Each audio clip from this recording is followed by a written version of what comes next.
Good afternoon. Welcome to this virtual tour of Hugo McCloud's show From Where I Stand. I'm Richard Klein, Exhibitions Director at the Aldrich Contemporary Art Museum. And we're lucky enough today to have Hugo McCloud with us here at the museum. Hugo came up from Mexico on Tuesday of this week. We finished installing his exhibition literally yesterday. And I've been hesitant to call this show a retrospective. I would say it's more of a survey, but the point of this exhibition is to really show the rapid evolution of this work over a 7-year period. And the earliest work in the show is from 2014 and literally going down to works that were made about a week ago that Hugo brought from Mexico with him. And the show has been in the works for about 3 years. I first did a studio visit with Hugo in Bushwick in Brooklyn in 2019, which quickly led to the invitation to doing an exhibition. The exhibition was delayed, like many things, due to the pandemic, and was slated originally to open last year. And we're opening it, obviously, in June of 2021 instead of October of 2020. But it gave us time, actually, to develop the show a little bit more. And also, I'm very excited that will be a book accompanying this show, which will come out in the fall of this year. September, hopefully, of this year. As I said, this is a survey of Hugo's work, and there are arguably 5 different bodies of work that are very different than one another, but are clearly interrelated in this exhibition. Hopefully today, we're going to talk about the evolution of this work, but also the interrelationship between these bodies of work and how they might seem very different on the surface from one another, but there are very, very strong threads that connect them.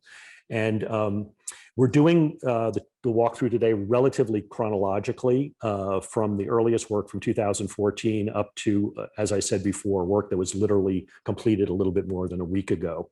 And we're standing actually next to a large work, a concert for television, which represents these works that Hugo did really starting earlier than 2014 that dealt with working with tar paper, roofing tar, and interestingly enough, the stamps that are made were originally influenced by stamps that were made for printing fabric, the kind of wooden stamps that were made in India and other places in Asia for printing fabric.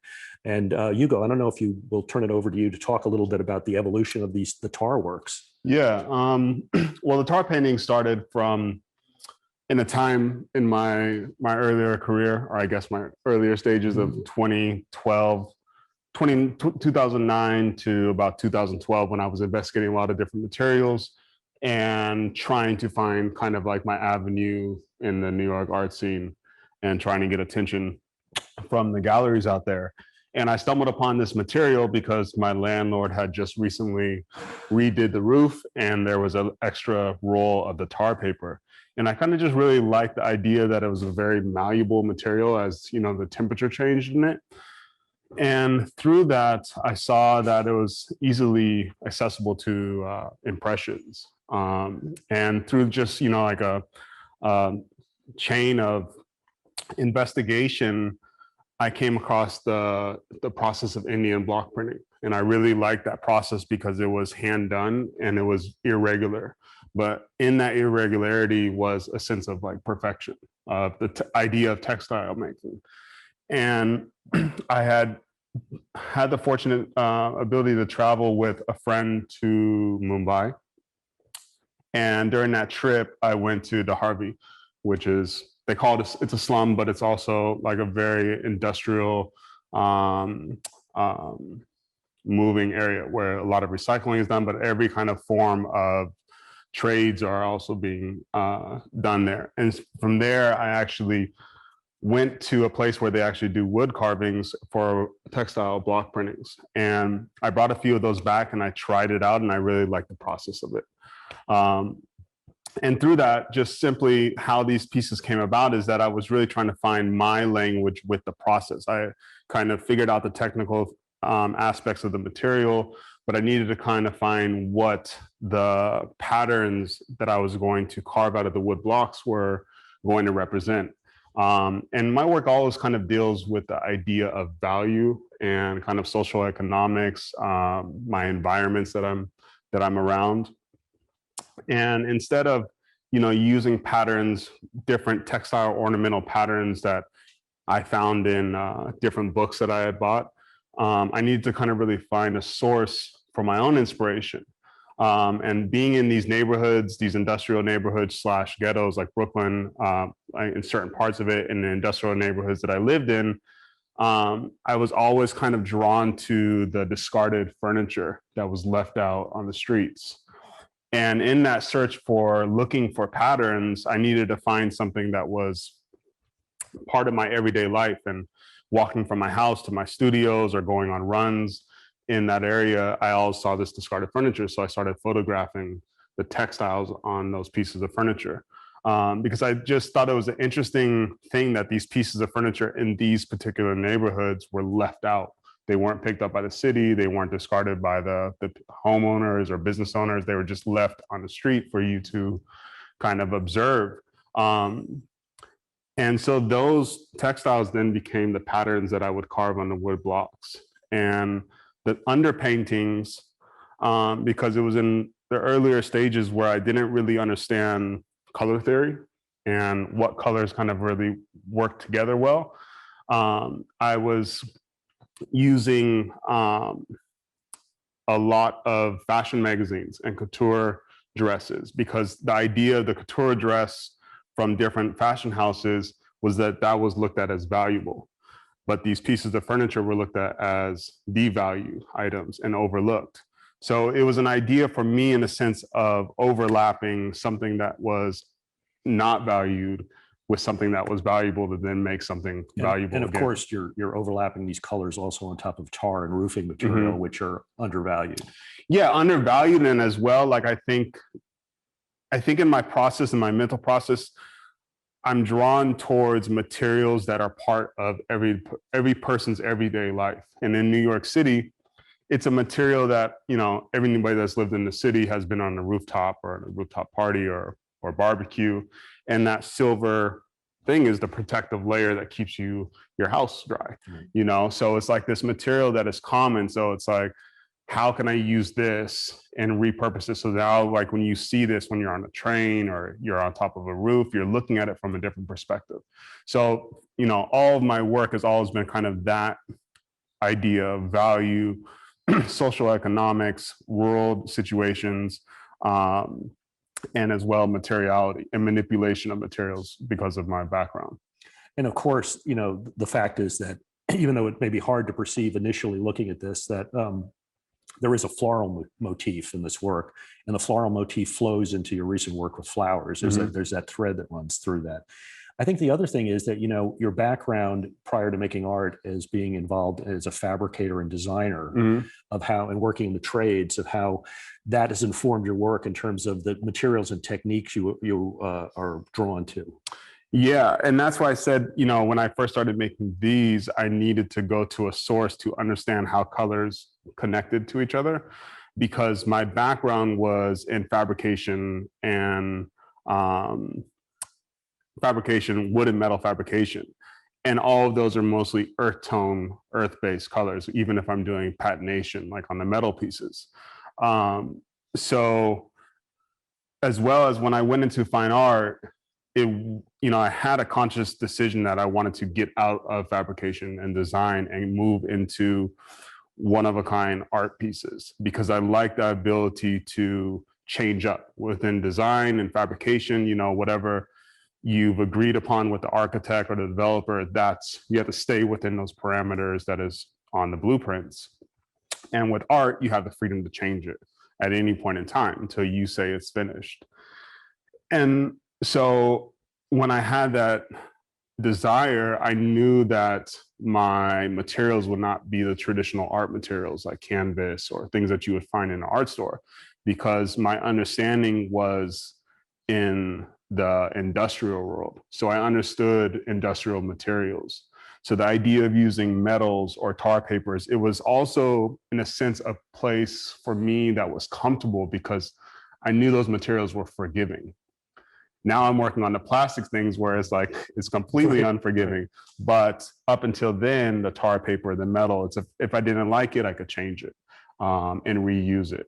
So I think there was something that was comfortable about that, of applying the tools and the understanding of these of this background within the art context. So I think I was initially just easily drawn to like tar paper or metal or the other various materials that I've used.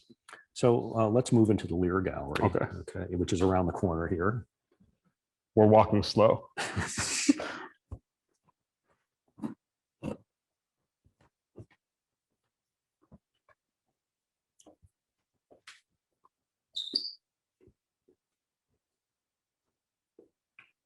So what you're seeing now is the Lear Gallery, which primarily has early works from the period 2014 through 2016.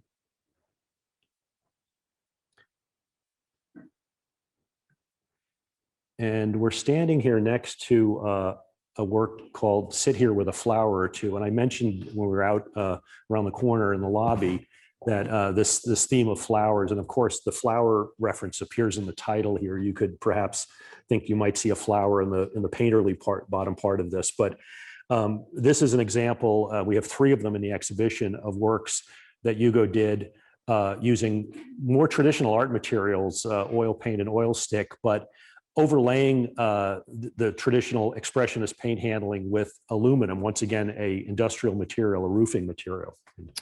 So how these pieces were called the veiled paintings, and I didn't do too many of them, but the idea of how this painting came across was the stamp paintings consisted of 3 different materials: the tar paper, the liquid tar, which act as the adhesive to connect the aluminum foil.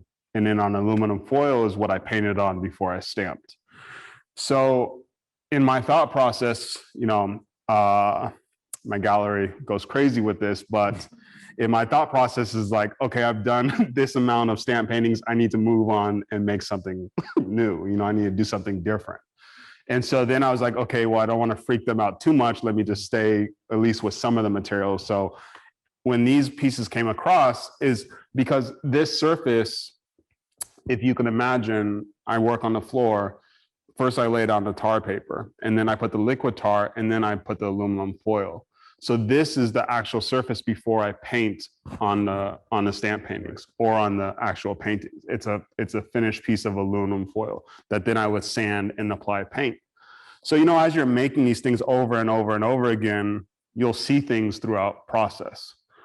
And throughout process of this, it was like, oh, well, that's actually an interesting surface, because what I saw was the way that the under texture and the under layers was creating imagery over the foil. So I was like, well, what if I eliminate the tar paper and eliminate the liquid tar, and I just make these pieces that are just aluminum foil? So the veiled paintings, so through that, I created, whatever story in my head to convince myself that that's what I wanted to move on. But the idea was to kind of create a full painting on a piece, and then cover the majority of it up with the aluminum foil. And that was the finished piece, to do a couple of different things. One, and you'll see some that are cut through the foil.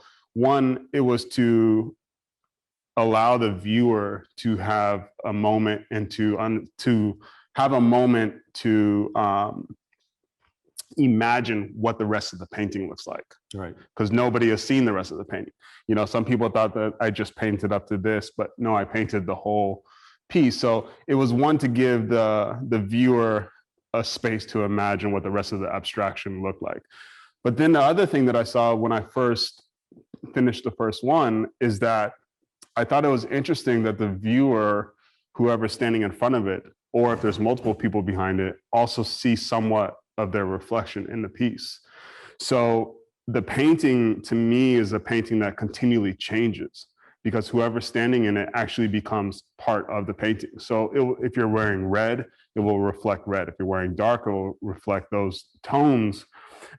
So the painting is never really what it is if it was standing in front of a white wall. You're always, or the image that's in front of it is always part of it. So I thought that that's an interesting concept, that it's that for that moment, and it's forever changing. It's funny because, as you know, we posted an image of the work, the aluminum foil work over there on Instagram when it was being installed, and it had a reflection of the green painting across the way, and how you could see the other painting on the other side of the gallery reflected in it, but you weren't sure what it was. Right. It was a green rectangle floating there.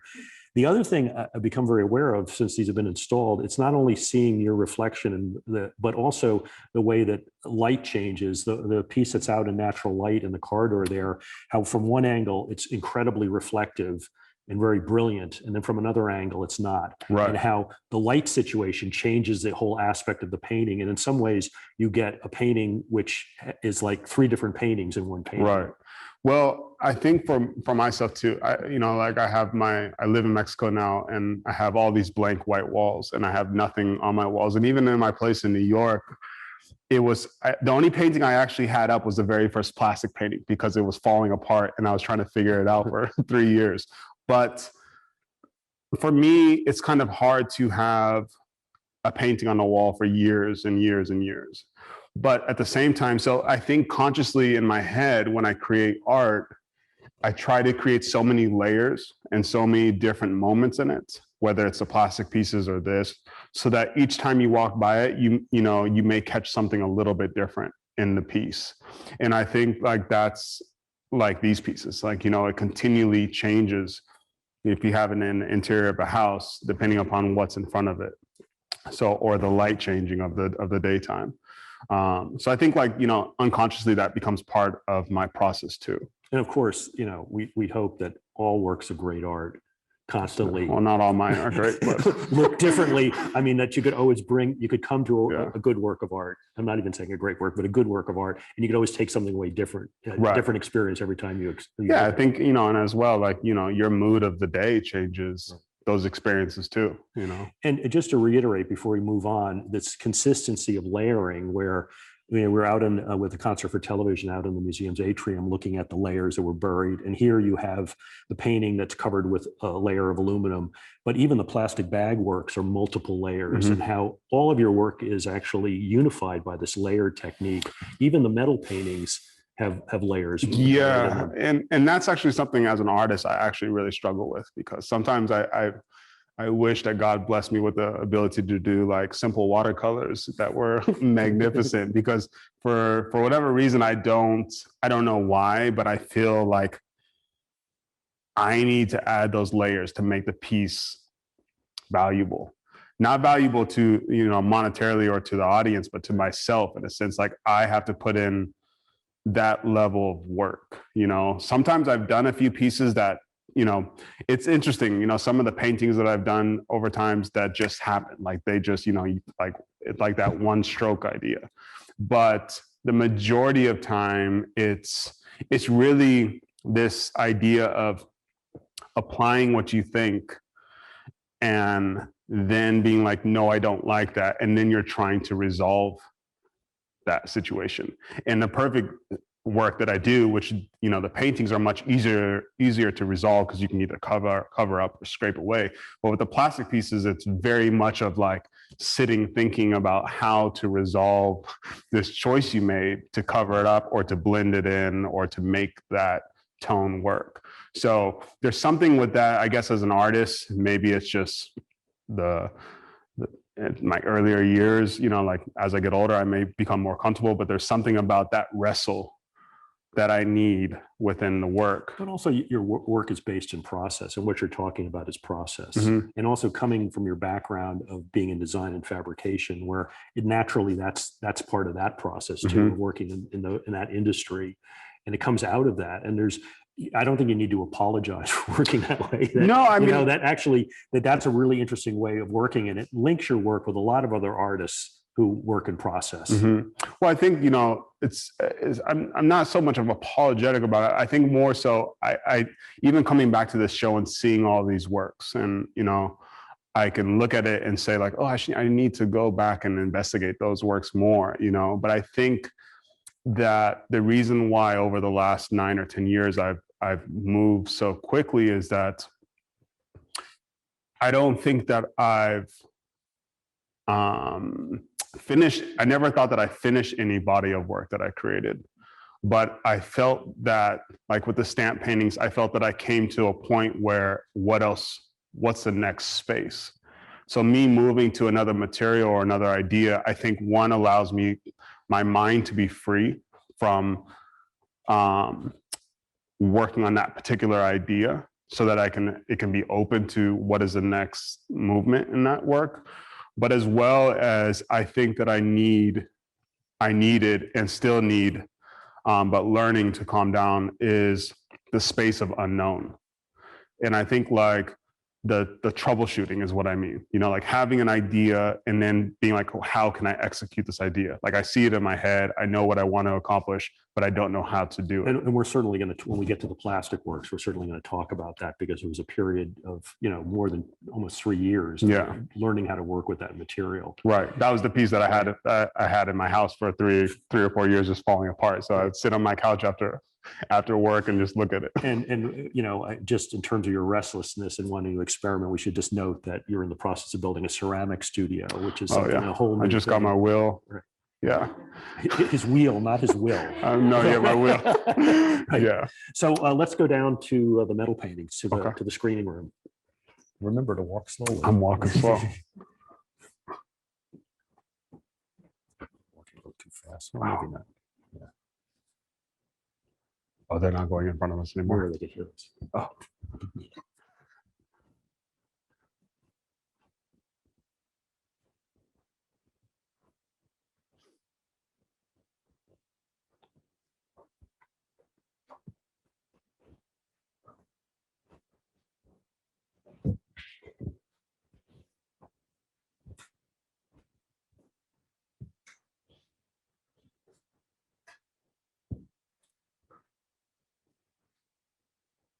So this small gallery at the museum, which we call the screening room, is dedicated almost exclusively to these metal paintings. And we're standing next to a work called Immaterial Sections, which dates from 2018. But it should be noted that when Hugo first started seriously making art, he used scraps from his fabrication business to make work. Mm-hmm. And as we were just talking about returning to a body of work, in 2017 and 2018, he returned to making the metal works. Mm-hmm.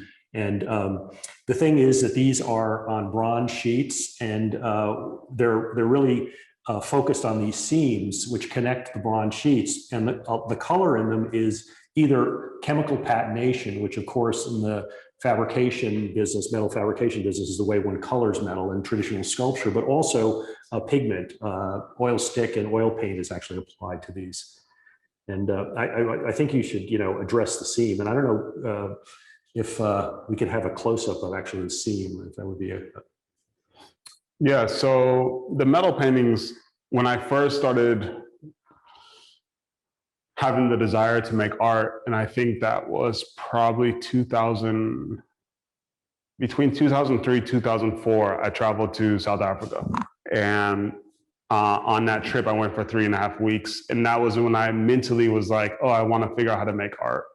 Or what is my conversation of art? And in 2003 or 2004, I traveled to South Africa for the first time, and on a trip with some friends for our architectural project, and I saw the shanty houses, and they were made out of all these kind of scrap, different various pieces of material. And from there, it immediately clicked on the visuals that I guess, and the materiality that I wanted to use, because I was already doing stuff with metal sheet at that time and understood patination. And I had all these scrap pieces of metal from the mistakes on my jobs. So on that trip, I came home, and then I actually ended up moving to South Africa and setting up a studio there. And that's when I first started making these patinaed metal paintings. But those pieces were much more of collages of various different pieces of metal, different sizes, that then created either, a size like this or a rectangle or a square. But it was multiple pieces. And so when I came to New York, the metal pieces were primarily what I was doing, and then investigated into other materials that then led to the tar paper. So I kind of, and in that time, I didn't really have any feedback or draw towards the metal paintings that I was creating with the galleries. And so when I came back to the metal paintings and wanted to reapproach them, like I was definitely within a different mindset. I was also in a space where, I was no longer fabricating, so I didn't have various materials around, and I knew I was going to be starting from new sheets of material. So it was really kind of thinking about, well, how do I don't need to cut this material up into these various different sizes, because that's not authentic to why, what it is. So, I kind of simplified my thought process behind these works and what they represent, and also kind of giving homage and kind of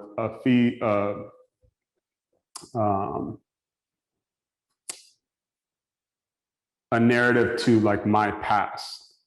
So, all my materials, whatever you look at, besides really the plastic pieces, they all have seams, whether they're the tar paintings, they all comprise of various different sizes, because all my material is industrial material. It comes in specific sizes. So if I want to make a size outside of that, I have to connect and combine material. So the idea of this was, in fabrication, you're using solder to join the various different pieces of material, but you're doing it in such a minimal way because you don't want that joint to be seen. So it's really just the act of joining. It's not the act of a visual, or that you're using the solder for an aesthetic point. But then I knew, okay, well, I'm making these pieces as art. And I want to expound upon the idea of the material. So instead of minimizing and trying to erase the joint of where these two pieces of metal connect, I decided to use the solder actually as a gesture and a movement within a piece. So I wanted to exaggerate the use of the material to join these pieces of metal together. And I also thought it was an interesting idea in the sense that the solder is a metal, and it's a low temperature, low melting point metal. So, you're doing this section by section with a torch and the solder. And as long as the torch is staying on the solder and the metal in front of it, it's liquid. But pretty much instantly as you move, it solidifies. So it was this idea, in a sense, of this, again, this moment, like the veiled paintings, this specific moment that I have control over the way that this metal is going to look. So, I thought that was an interesting thing, because it's like, it's this thing that once it sets, that's what it is. And you're using it, and even though it sets up very quickly, you're using it like paint. You're using it like paint, right? Yeah, exactly.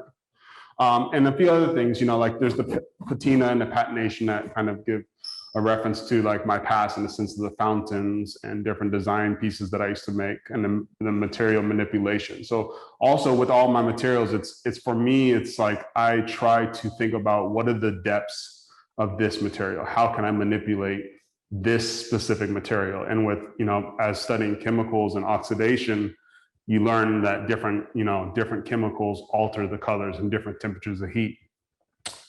And you asked about these joints earlier. And this joint here, and this seam that I then highlighted by sanding or grinding it down, was to, in a sense, give reference to the old metal paintings that I did in the past, because I would use these scrap pieces of metal that I would put through the form break that bends the metal for whatever design project. And once I made a mistake, that seam was there. Well, when I made my small paintings, I basically had to take those scraps, open them up, and hammer it out.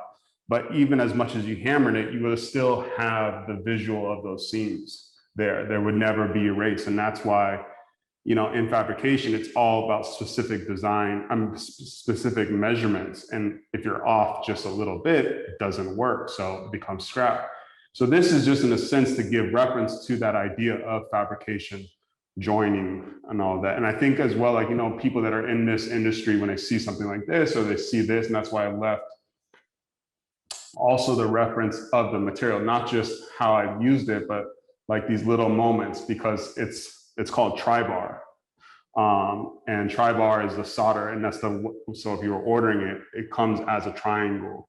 And, I think there's something about that too, when people that are in these fields see my work, whether it's the tar paintings or the metal, and they see something that they have a familiarity with. So now I've, as well, like people that may not even be interested in art, when they see like, a shop man or a welder or a fabricator, when they see something like this, or a roofer that sees the tar paintings, now they're automatically connected to the art. So it's going to give them more interest instead of just being like, what is that visual? There's something, and I never really discussed this with you, but I'm thinking about it now as we're talking. There's something very alchemical or elemental about these two, the fact that they're metal and you're oxidizing them. There's something really basic about that. And the lead too, this history of lead and what lead means in our culture. Mm-hmm. And there's a history of artists working with lead, Anselm Kiefer, and Richard Serra. And what's interesting is that both of those artists came to working with lead through plumbing, through the trades. And you became familiar with working with lead from being a fabricator. Mm-hmm. So instead of learning about material, learning how to manipulate oil paint in art school, learning how to manipulate this material through a background of the actual world of making things. Mm-hmm. And as you say, it relates so much to a tradition outside the art world that you're bringing into the art world. Right. Well, I mean, I think that's really what my eyes are even drawn to. Like I can now even say, like, I remember seeing stuff like this and actually doing stuff on the tar paintings as well, that, you're, especially in New York, they fix a road and 3 months later, they're digging up the same road and they're patching it. Well, when they patch it, they never do that part clean. So it's this tar that is just kind of splattered in these lines. So, like when I see stuff like this as well, my mind is remembering all of these kind of things that I've visually seen just in my everyday life, and that people see in their everyday life. It's just things that we're not really conscious. Well, I mean, we have a tendency of overlooking those things because, so much of the world is not traditionally beautiful. It's like, as you say, there are seams and pieced together and things being repaired. Right. And we don't want to look at those things, but those things looked at in the right light could be quite beautiful. Right. Yeah. That's exactly, I guess, what I'm really trying to do, is to take something that is normally looked at with one idea outside of that framework, putting it in a new framework, and now you've given a different light to it. So hopefully we could look at potholes and appreciate them in the road. Potholes, right? The roofs, yeah, all of that, yeah. So let's go down, walk down the corridor to the project space. Okay.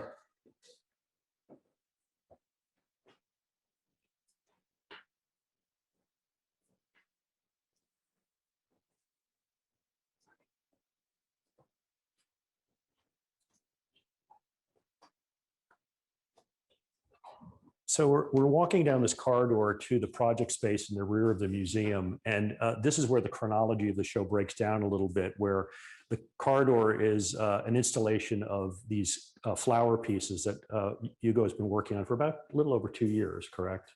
The flower pieces? Yeah, I guess. And about that. But the flowers became incredibly important during the period of the pandemic, when Hugo was sequestered in Tulum, and how, first of all, this interest in flowers with his family and his mother being a background as a gardener and landscape designer.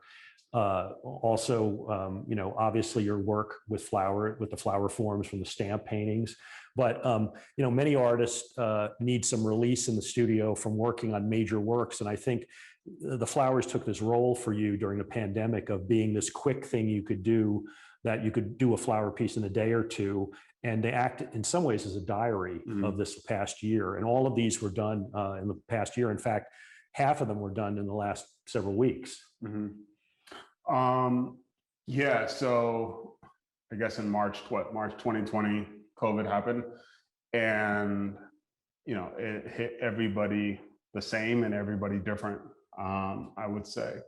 And for me, just in a simple idea of work-wise, it was also in a moment where I was finally, in the beginning of your art career, you're taking anything that comes to you, like, yeah, I'll do that show, and it finally got to a point with me where I could look down, 2 years, 3 years, and understand what my schedule was, including this show. And amidst a couple other things that were awarded to me to do, And then March happened and everything cut off. So, you know, or everything in a sense got put on hold. That's where it was kind of left where we'll get back to you, you know? So for me, it was, and I was in Mexico I finally just fully moved into my studio and house, gave up my stuff in New York to move.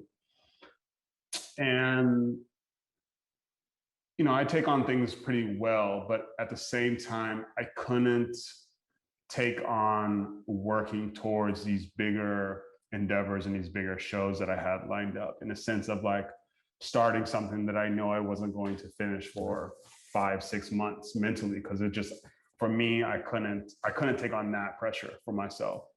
So what I decided to do was to do these kind of, I wanted to create, in a sense, like just a daily diary for myself, or bi-daily, or, you know, pretty much every day, but sometimes not, you know, sometimes I take a week off of these, you know, because I was also in the height of this COVID, just the mass amounts of information and just heaviness that everybody's trying to be like, what's going on? And I wanted to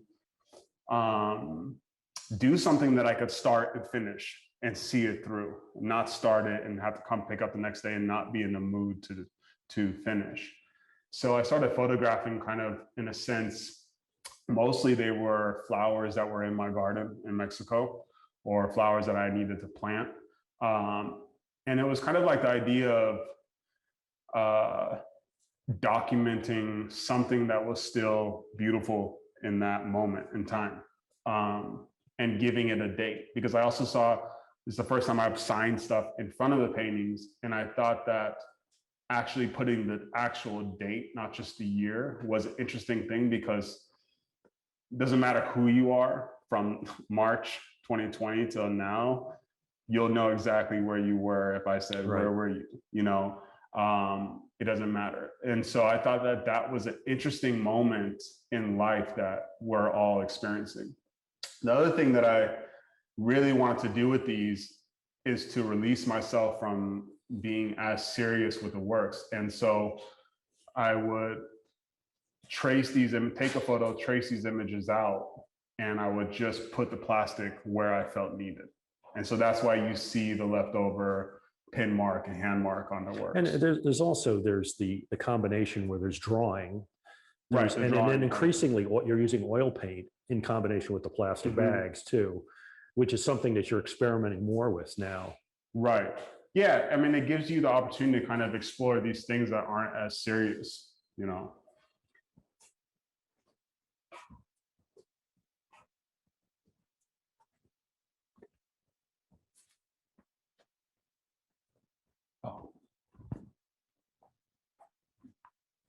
So we're standing next to a work, Whitewashed, which is one of the transitional works where Hugo first started working with plastic, with, in this case, polyethylene sacks, reinforced polyethylene sacks. And in the United States, this is not a common material that we're all exposed to, but in most of the developing world, polyethylene sacks are used for the transport of, many cases, foodstuffs like grain and rice. If you go to, I go to actually an Indian grocery store, and you could buy rice in a 100-kilogram polyethylene sack there, where you couldn't find that in Stop and Shop in the United States. You're not going to buy that.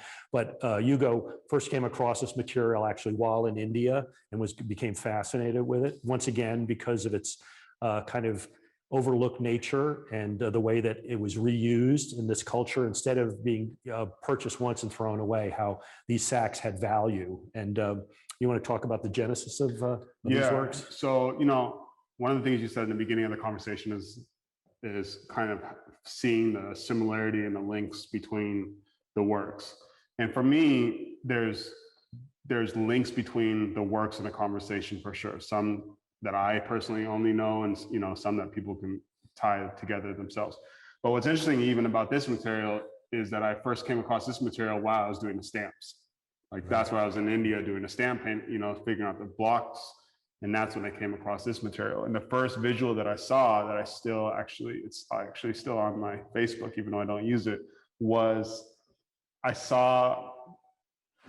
was walking in Mumbai, and I saw at nighttime and I saw this construction site, and there was probably 200 or 300 white, yellow, teal, green, different color of these polyethylene sacks that were used originally from probably some type of rice or grain or some material, and then got downcycled into this construction that were holding sand. So what was interesting about that is how, and they've been there, you know, and been in use for a while, but how the material was fading and changing and dirty. And so my host in India thought I was crazy when I asked him, can you show me where to get these sacks? Because again, you know, the association with these sacks wasn't the agriculture or the contractors or construction. It was the people in the slums that use them to put in recycling or use them for their actual personal garbage bags. And that's kind of like the association of these polyethylene sacks outside of the industrial use of it. And I got a bunch of these originally into Harvey as well and brought these back. I made a few original pieces in that time, I think it was like 2013, that were more so, I just cut open the bags and kind of, in a sense, draped them around a canvas, and somehow melted the seams, because my idea was, well, I don't want to use glue to attach the seams. I want to figure out how to fuse the seams together. And so that was when I was saying, like, I tried to heat up pieces of copper and like lightly touch the plastics together to melt it. And so like I did it just enough for those few pieces. But while I was in the Philippines working on the show, for my last show with Sean Kelly, actually 2 shows ago with Sean Kelly, where I made those huge block prints and was out there carving, I made friends with a family that actually lived and worked in a garbage site. And this is all the sacks that they used collecting stuff. So after making friends with them, showing them what I did and stuff like that, I asked them if I could purchase, you know, pay them for a bunch of these sacks. And while I was in the Philippines, when I wasn't carving, is when I started making these pieces. And so this was actually made in the Philippines. But what my mind frame was then was that, okay, these last pieces I did, they were kind of just, in a sense, like these draped canvases, right, of material. But I wanted to kind of bring structure to it and some type of form to it. So I had this idea of making these kind of long strips of the material. So again, it went through this chain of process. Okay, like I have these bags, I need to wash them, then I need to cut them open. I need to cut them in these strips. I need to take pieces of wood, wrap them. And so what I did is I basically did that process with all the different bags that I had and just made these long strips. And then from there, so that part was done very just randomly, you know, cut the bag, attach them to this thing. From there, it was about creating, once I wanted to apply it to the canvas, was about creating a composition. And so from there, you know, I would lay this all out and say this piece was up here originally. I would then say, no, I don't like that. I want more yellow. I need to balance the yellows out. I need to balance the blues out. And that's how then I created these pieces. And so these were the gateway into the plastic bags, because when I had come home, I wanted to continue this process and then notice that, well, in America, they're not really using these bags for that purpose. I can go to a construction site or a construction warehouse and buy these brand new, but that's not the point. The point is taking, again, something that is like looked at in one way and repurposing it and putting it in a new context so that the visual and the conversation around it is now changed. And because I couldn't find that, you know, and that's when I created the process with the clothes iron, how to actually really fuse the plastic together. And that's what sparked, you know, and being in Bushwick and then thinking about the idea of the materiality of plastic. Then that's when I really started to notice plastic bags literally everywhere. And, you know, like that's when I really started to notice the amount of garbage on the streets. And so that's when I started collecting plastic bags. I was like, well, whatever this process would work, because plastic bags are so much thinner than this. You know, you're talking about millimeters, but it's still so much thinner than the thickness of this. But when I tried it, it actually worked even better in the sense of the fusing of the materials. So that's the gateway into the plastic bags. So let's go walk across the gallery to the plastic bag works.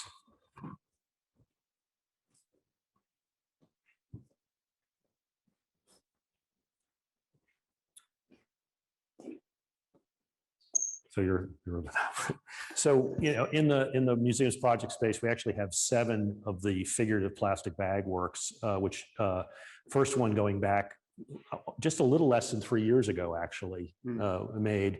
But the evolution of these was very quick. And it's interesting to me that I think it took you living pretty much full time in Mexico for this work to evolve. And it came out of your experiences actually in Tulum of watching. I mean, you were in New York City seeing how plastic bags were used, but in Mexico, just a really radically different use of the plastic bags. Well, yeah. So when I first started using the plastic bags, my mind was, you know, I'm up until this point, all of my work has been abstraction.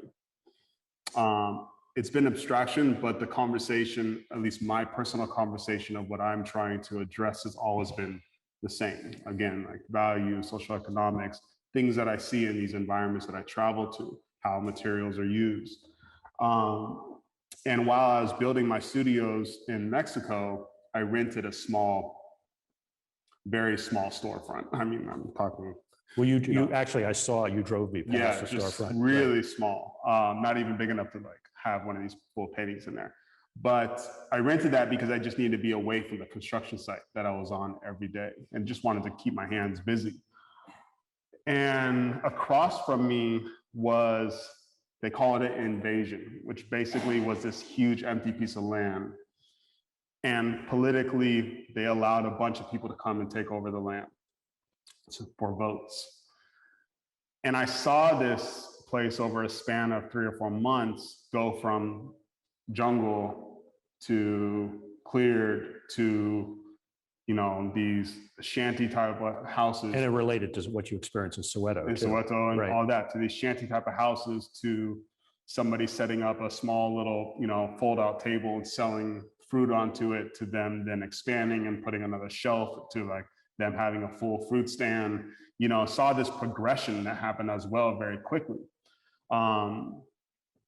And again, with the plastic bags, I was doing at that time, which we don't have in this show, but we were doing I was doing the stacked, I call them the consumption stacks, plastic pieces, which were basically my abstraction of these sacks that were filled with recycling or garbage at the waste sites that I used to visit. And it was, in a sense, me trying to beautify that idea again. And they were, you know, like they were received, but at the same time, being across from this space and watching kind of this development and seeing like what I'm really interested in, because there's a very interesting experience as well, seeing this rapid development and these people that are just willing to go, you know, like from literally just land to creating this infrastructure. It's the same thing that was like, you know, how DeHarvey and stuff like that was created in these other slums, where it goes from that to like full-on businesses. And watching that from the outside was very interesting for me to observe. And one of those industries, as again, was this fruit stand that was there. And so this truck used to come in all the time, completely filled with bananas. And they would drop off these green bananas to them. And so I, you know, with the plastic work, which I said is, you know, so unforgiving, I was working on a piece for Zona Marco fair in Mexico City. And I made a mistake on it. It wasn't good, you know? And again, I'm working in a small little studio, still trying to be productive. But you have 2 choices in that, is to basically strip the whole thing, rewrap the thing with plastic and start over, or throw it away. Like that's usually like your 2 things. And so that's what I decided. I saw this, I was like, you know, all this time as an artist, like I'm trying to really, outside of, yes, I'm interested in beauty, I'm interested in, materiality, and I'm interested in these things that I'm creating from a visual, but at the same time, as an artist, I'm also interested in these actual things that are happening in the world. And, I also want to be able to engage in conversation with fellow artists and the outside of what this work actually is about, outside of just abstraction or composition. And I can't, I don't have a way to force it down their throat. And that's when it was like, well, why don't you just try with this piece? And, you took this photo of this person carrying these bananas, and all you see is like, why don't you just do this piece? And it could, because that first original banana piece, it was 80% banana. So it was still an abstraction if you zoomed in on it. The only thing you saw was the back of his boot, in a sense, in a small portion of his leg. And so I had covered that piece up with complete, I don't know, probably 7 or 8 layers of gray and white plastic, because to try to get rid of the sack piece that was underneath. And I tried the banana piece, the figure, and I really liked it because it was, in a sense, now given a full narrative and translation of what I'm actually talking about within my abstraction.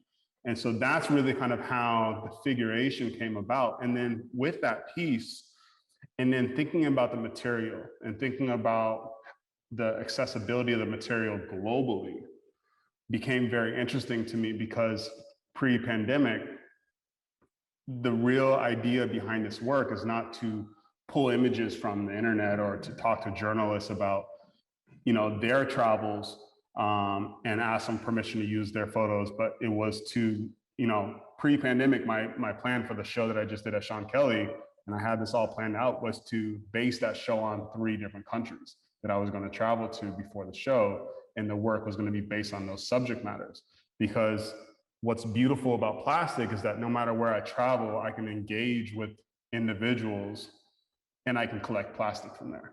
And I think, correct me if I'm wrong, but you found out that actually in the developing world, the range of plastic bag colors that's available are much broader than in the United States. And particularly now that the plastic is being eliminated in the United States as a packaging material for plastic bags, single-use plastic bags. Yeah, I think, I don't know the reason why, but all the choices of colors that I found in America are very boring, like just basic white, basic red, basic blue. And so, most of the stuff I collected, but when I started doing the larger pieces, it was like, okay, well, I need a lot of blue, or I need a lot of this color. And when I went to Mexico, all the taco stands use plastic bags to put their food in. Everybody, now it's also getting banned. They can't do it. But for a moment, they were selling this stuff. And I went to this one grocery store, this regular grocery store, and they had these plastic bags with the most amazing offset, beautiful colors. And so basically I would fill up shopping carts full of these bags of plastic bags. And from there, it actually drove me to contact the plastic company that made it and set up meetings with them and went and visited them too as well, because there is the conversation around plastic. And so I'm not making these pieces to fight against single-use plastic, nor am I making these pieces to go against the other way. I'm using it as a material to strike a conversation. And in that, though, I also want to understand all sides of it. So going to the plastic companies and actually having talks with them and understanding their point of view on plastic, and as well, how plastic is made and what they're doing to stop the problems of it. But to understand just how I understand bronze or patina or fabrication, how is plastic made? And so seeing that as well, sorry to just cut you off, with the colors, which was so amazing, that's what actually drove me to find them out, because they were such beautiful colors. And I'm like, oh, the person that's making these colors, because at the same time, each time it would be different. So this guy has to be an artist that's literally just throwing colors, oh, I like that color of green, or I like that color of purple. So that's Well, we're running quickly out of time here. We could certainly talk for quite a bit longer, but one thing we just were having a conversation. If anyone in the audience has old Home Depot beige plastic bags, Home Depot bags that you cannot get them anymore at Home Depot, but Hugo would love to have some because of that color. And I want to thank you all for joining us today. Hugo show opens to the general public this coming Monday, June 7th, runs through the end of the year. And we do plan to do more programming surrounding the show, specifically, hopefully in the fall when the book will be coming out. Just keep on looking at the Aldrich's website for updates about programming. And thank you all for attending today, and hope to see you at the museum physically.